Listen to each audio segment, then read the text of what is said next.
Once upon a time, a person went to Gautam Buddha seeking advice on how to control his emotions. The person was struggling with anger and frustration, and he was looking for a way to manage his emotions better. Buddha smiled and asked him to sit down. He said, "I will tell you a story. Once upon a time, there was a king who ruled a prosperous country. One day, he decided to visit the neighboring kingdom. He had heard that the king of that kingdom was famous for his wisdom. When the king arrived, he was welcomed with great honor. The king of the neighboring kingdom had prepared a grand feast in his honor. During the feast, the king noticed a fly in his soup. He was disgusted and ordered his servant to bring him another bowl of soup. The king of the neighboring kingdom saw this and said, "Your Majesty, please do not be angry. It was just a small fly. It does not matter." The king replied, "I cannot tolerate such things. Even a small fly can ruin my mood." The king of the neighboring kingdom smiled and said, "Your Majesty, allow me to give you a piece of advice. It is not the fly that ruined your mood, but your reaction to it. You have the power to control your emotions. Do not let them control you." The king realized the wisdom in these words and returned to his kingdom. From that day onwards, he started practicing the art of not reacting to situations that would previously trigger his emotions. He found that he was able to maintain his composure in challenging situations and was able to make better decisions. The power of not reacting is an important lesson for all of us. We often react to situations without thinking, and this can lead to negative consequences. Reacting to situations with anger and frustration can damage our relationships with others and hinder our ability to make clear-headed decisions. However, it is important to understand that not reacting does not mean that we should suppress our emotions. Emotions are a natural part of our human experience, and it is important to acknowledge them. Instead of reacting impulsively, we should take the time to process our emotions and respond in a thoughtful manner. In another part of the world, there lived a young man named Michael. Michael was a very emotional person, and he often reacted impulsively to situations that upset him.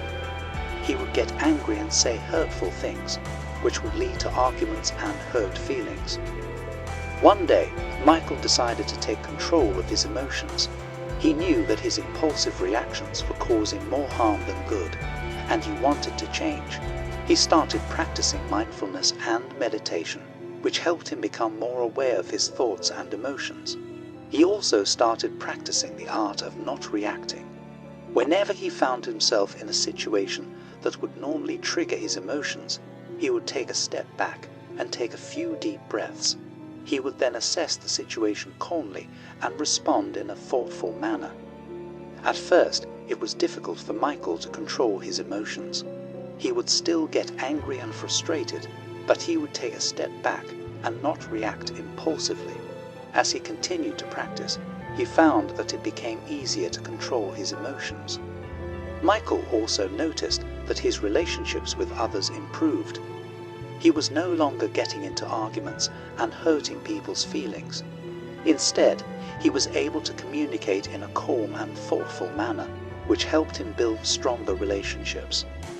One day, Michael's friend came to him for advice. His friend was going through a difficult time, and he was feeling very upset. Michael listened to his friend's problems and offered words of comfort and support. His friend thanked him and said, "You always know just what to say. You never get angry or upset."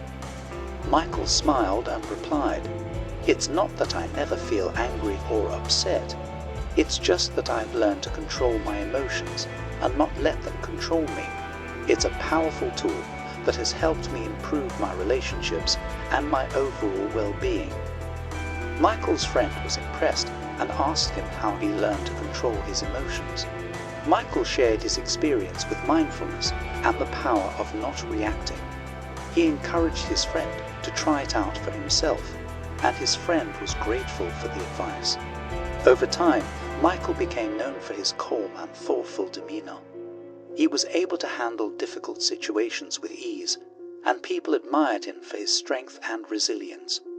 He continued to practice mindfulness and the art of not reacting, and he found that it brought him a sense of inner peace and happiness. The power of not reacting is a valuable lesson that we can all learn from. It takes practice and patience, but the rewards are well worth it. By controlling our emotions, we can improve our relationships, make better decisions, and live a more fulfilling life. The moral of the story of the king and Michael teaches us that we have the power to control our emotions.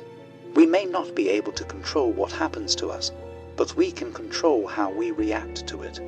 By practicing mindfulness and the art of not reacting, we can learn to control our emotions and respond in a thoughtful manner. It's a powerful tool that can help us improve our relationships, our well-being, and our overall quality of life. So let us take the time to practice and cultivate this powerful skill, and let it transform our lives for the better. Anger will never disappear so long as thoughts of resentment are cherished in the mind. Anger will disappear just as soon as thoughts of resentment are forgotten. He who holds back rising anger like a rolling chariot, him I call a real driver. Other people are but holding the reins.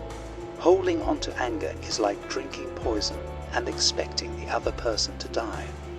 One who conquers himself is greater than another who conquers 1,000 times 1,000 on the battlefield. Do not be led by your reactions. Be led by your actions. Peace comes from within. Do not seek it without. In a controversy, the instant we feel anger, we have already ceased striving for the truth and have begun striving for ourselves. The mind is everything. What you think, you become. You will not be punished for your anger. You will be punished by your anger. The root of suffering is attachment.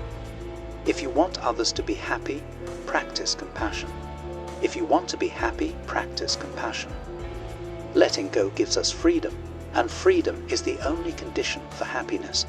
If in our heart we still cling to anything, anger, anxiety, or possessions, we cannot be free. Better than 1,000 hollow words is one word that brings peace. All that we are is the result of what we have thought. Respond, don't react. Respond with reason, not emotion.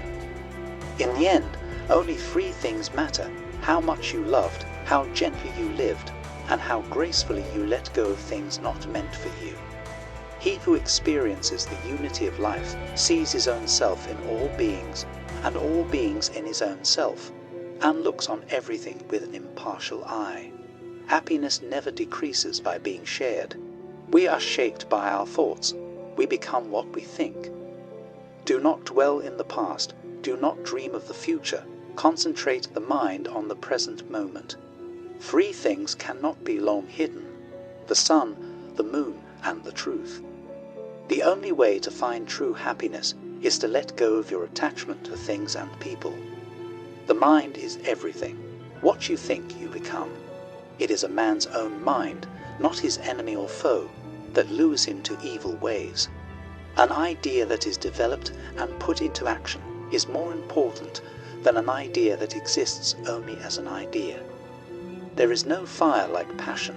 There is no shark like hatred. There is no snare like folly. There is no torrent like greed. What we think, we become. All that we are arises with our thoughts. With our thoughts, we make the world. If you want to fly, you have to give up what weighs you down. If you want to change the world, change yourself first. Happiness is not something ready-made. It comes from your own actions. The trouble is you think you have time. The mind is like water. When it's turbulent, it's difficult to see. When it's calm, everything becomes clear. The tongue, like a sharp knife, kills without drawing blood. Do not seek to follow in the footsteps of the wise. Seek what they sought. Purity or impurity depends on oneself. No one can purify another. Let us rise up and be thankful, for if we didn't learn a lot today, at least we learned a little. And if we didn't learn a little, at least we didn't get sick. And if we got sick, at least we didn't die. So let us all be thankful. The only real failure in life is not to be true to the best one knows. The past is already gone, the future is not yet here. There's only one moment for you to live. To be idle is a short road to death, and to be diligent is a way of life. Foolish people are idle, wise people are diligent. Hatred does not cease by hatred, but only by love. This is the eternal rule. Whatever a monk keeps pursuing with his thinking and pondering, that becomes the inclination of his awareness. Do not dwell in the past, do not dream of the future, concentrate the mind on the present moment. The mind is everything. What you think you become. Do not look for a sanctuary in anyone except yourself. The only way to do great work is to love what you do. If you haven't found it yet, keep looking. Don't settle. As with all matters of the heart, you'll know when you find it. The greatest glory in living lies not in never falling, but in rising every time we fall. No one saves us but ourselves. No one can and no one may. We ourselves must walk the path.